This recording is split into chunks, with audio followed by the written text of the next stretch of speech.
Құрметті оқушылар, ал енді келесі кезекте 6-шы сабақтың Б тобына қатысты бірнеше есептерді мысал ретінде қарастырайық. Ең алдымен 134-ші жаттығудан бастайық. Бұл жерде есептің берілгені мынандай. Автобус екі елді мекен арасындағы қашықтықты 60 км/сағат жылдамдықпен 3,5 сағат жүрді. Автобустың жылдамдығын 10 км/сағатқа арттырса, осы қашықтықты неше сағатта жүреді деп сұрап отыр. Демек, ең алдымен берілген қысқаша жазып алайық. Мысалы, мына бағанға біз ең алдымен автобустың жылдамдығын жазайық. Мысалы, бастапқыда жылдамдығы 60 км/сағат болды. Осындай жылдамдықпен ол жүретін болса, 3,5 сағатта жүретін еді екі елді мекен аралығын. Енді, сосын оның жылдамдығын 10 км/сағатқа арттырса деп айтса, арттырды деген сөз, демек қосамыз.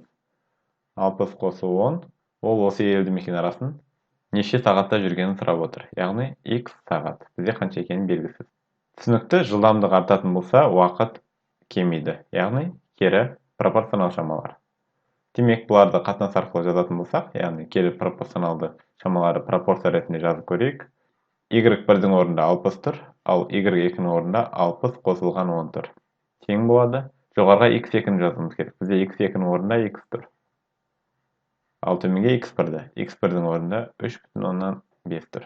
Мінекей кері пропорционал шамалының формуласы бойынша қойып жазып алдық. Яғни y1 бөлінген y2 тең болады x2 бөлінген x1-ге, яғни керісінше. Енді, мұны табу үшін пропорцияның қасиеттерін қолданып жазайық. Яғни 60 көбейткен 3,5, яғни пропорцияның шеткі мүшелерінің көбейтіндісі тең болады ортаңғы мүшелерінің көбейтіндісіне. Мұнда 60-ға 10-ды қосатын болсақ 70 болады. Сол үшін 70 көбейтілген x деп жазаламыз. Бұл жерде x-ті табу үшін тең 3,5 көбейтілген 60 бөлінген 70 деп жазаламыз. Мұндағы нөлдер қысқартып жіберуге болады. 7 мен 3,5 қысқарады, екеуін 7-ге бөлсек, мына жерде 0,5 қалады. Сол кезде 0,5-ті 6-ға көбейтсек, 3 шығады. Демек, ол жылдамдығын 10 км/сағатқа арттырса, екі елді мекеннің арасын 3 сағатта жүріп өтеді екен. Яғни, жылдамдығы артты, уақыт кеміді. Демек, кері пропорционал тәуелділік екені де осынан көрініп тұр. Келесі есеп. 137-ші жаттығу. Бұл жерде берілгені мынандай. Моторлы қайық өзенде ағыспен жүзіп, А пунктінен Б пунктіне 2,5 сағатта барады да 3 сағатта қайтады. Моторлы қайықтың ағыспен жүзгендегі жылдамдығы 20,4 км/сағат. Ағыс жылдамдығын табыңдар дейді. Күрделі есептердің бірі. Демек, бұл жерде ең алдымен берілген қысқаша жазып алайық.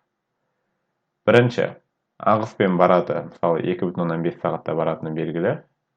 Сосын 3 сағатта қайтады. 3 сағатта ол ағысқа қарсы жүзіп қайтады. Демек, бұл жерде 2,5 сағатта жүрген кезде ол ағыстың бағытымен жүзді. Демек, ағыстың бағытымен жүзген жылдамдық бізде бар. Яғни 20,4-ке тең. Ал ағысқа қарсы жүзгендегі жылдамдығын біз, мысалы, ағыстың жылдамдығын x деп алайық. X ол ағыс жылдамдығы. Демек, ағысқа қарсы жүрген кездегі жылдамдығын табу үшін 20,4 азайтылған 2x деп жазамыз.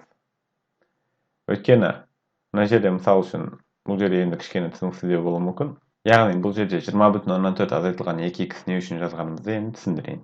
Мына жерде 20,4 дегеніміз меншікті жылдамдыққа ағыстың жылдамдығын қосқан кезде шыққан шама. Яғни, мысал үшін, меншікті жылдамдығын v меншікті дейтін болсақ, мысалы, оған қосамыз v ағыстың жылдамдығын. Ал енді, мына жақта, мына жерде тұрған шама v меншікті жылдамдыққа v ағыстың жылдамдығы қосылып тұр. Яғни, v меншікті қосылған v ағыстың жылдамдығы қосылып тұр. Яғни, бұл жерде меншікті жылдамдығын табу үшін қайықтың 20,4-тен, мысалы 20,4-тен v ағысты азайтуымыз керек. Бұл тек қана қайықтың меншікті жылдамдығы. Ал біз енді ағысқа қарсы жүзген жылдамдығын табу үшін бұл меншікті жылдамдықтан тағы да ағыс жылдамдығын азайтып тастайтын едік. Мұнда v ағыс минус v ағыс екеуі де минус болып тұр. Сол үшін минус 2v ағыс болады. Сол v ағысты біз x деп белгілеп алғанбыз, яғни ағыстың жылдамдығын. Сол үшін минус 2x деп жаздық. Мына жазулар сіздерді түсіндіру үшін жаздым. Негізі бұларды жазып қажет емес. Енді, бұл жерде кері пропорционал тәуелділік бойынша жазатын болсақ, яғни 2,5-ке 3-тің қатынасы, яғни y1-ге y2-ның қатынасы тең болады.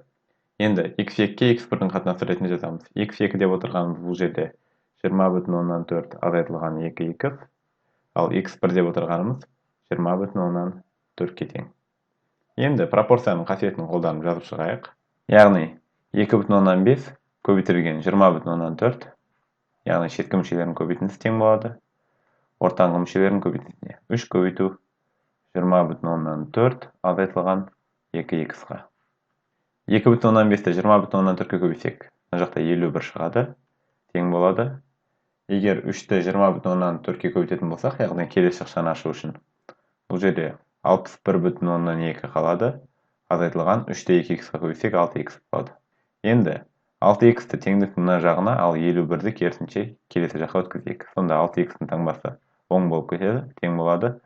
61,2-ның өзін жазып аламыз, азайтылған 51-ге. Сонда 6x тең болады. Мына жерде 61,2-ден 51-ді азайтатын болсақ, онда 10,2 болады. 10,2-ге. Ал x-ті мына жаққа табайық, x табудың жолын. X тең болады. 10,2-ның өзін жазып аламыз, бөлінген 6-ға. Өйткені 6x-ға көбейтіп тұр мұнда, екінші жаққа бөлу болып барады. Бұны 6-ға бөлетін болсақ, онда 1,7 жауапты аламыз. Демек, біздегі x дегеніміз ол ағыстың жылдамдығы болатын. Демек, v ағыстың жылдамдығы тең болады 1,7 км сағатқа. Мінекей, осымен b тобына қарастырған есептеріміз аяқталды. Қалған есептерді осы есептердің негізінде шығарасыздар.